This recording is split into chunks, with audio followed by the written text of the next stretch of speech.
Nan Henderson is in California, and she's teaching teachers and anybody who will listen to her about how to strengthen resiliency in youth. She says the crucial foundation of a resiliency building relationship is what I have labeled the resiliency attitude. I see what is right with you. Your strengths are more powerful than your problems, and we will work together to find a way for your success.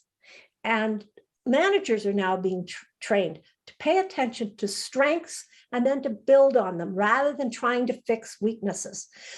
I want you to write down a person that you find really annoying.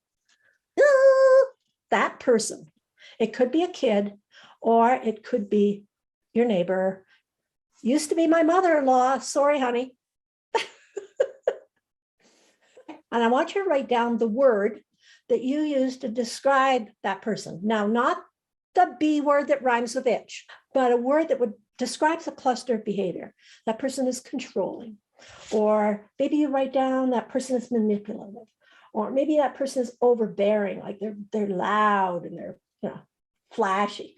Or maybe that person is a nitpicker, or maybe that person is stuck in their anger.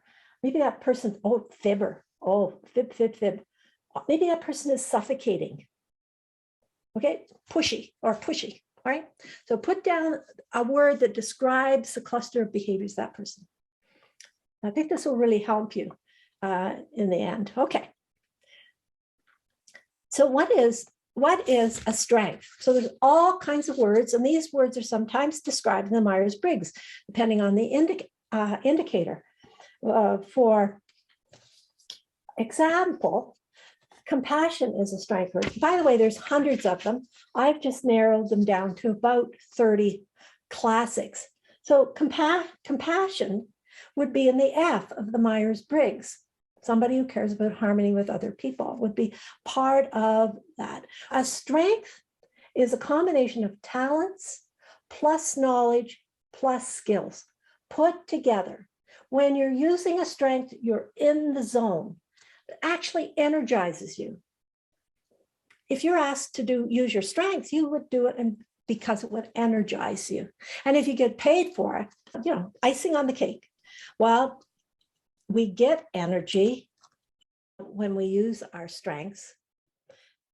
And the more we use our strengths, the more energetic we often feel. If I am asked to organize, it takes a lot out of me. Can I do it? Yes, I can do it. We can do all of these. We can demonstrate all of these. But it's important to know the one that fuels you. Here's a little tip. Just notice that word you wrote down for that person. And I want you to find a strength that actually that person is demonstrating. And I'll tell you a little secret, right? That comment that my mother made when I talked too much, I was talking in church. I was giggling and talking in church, and I did it a lot. The trick is that our strengths are a gift. When we use our strengths at the right place, at the right time, with the right people, and just the right amount. So if you've got a kid that's being called bossy or pushy, that kid may have leadership qualities. The kid that somebody's calling lazy may not have discovered his or her strengths. They may be hidden, or they may be in a collapsed state of the nervous system. We all have gifts. Think about this, all the negative words, like if I'm boy, Patricia, you can get chaotic. That's creativity. Katie, who's got a very different way of operating, my helpfulness can start to feel like smothering. I use my strength to whatever. What's the result? To support kids, to provide organization in the library, to get there on time, if it's, let's say, if it's organization. How is the Calgary Board of Education and the students benefiting from your strength?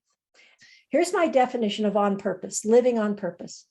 Know your gifts, and many people don't know them.